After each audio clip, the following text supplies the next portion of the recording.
Leo ni Women's Day. Na mimi kama mwanaume ningependa kusema ukweli. Wanawake ni watu muhimu sana kwa maisha yetu kama mwanaume.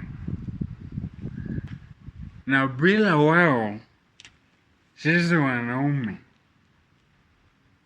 tungevaa socks mbili tofauti kwa maisha yetu yote.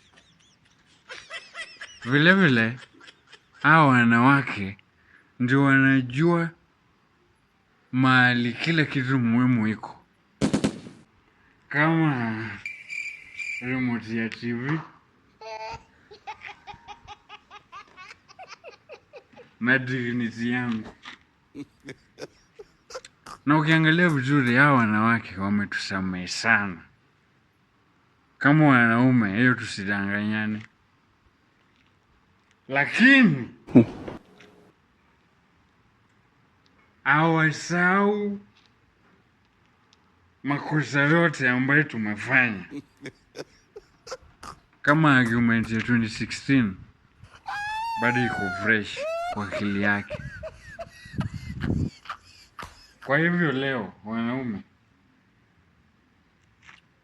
mimi mmoja wenu naomba na nawasihi kila mmoja wetu tuwaambie hao wanawake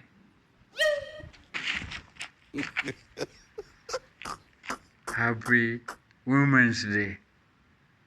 Na tafadhali msinikasirikie.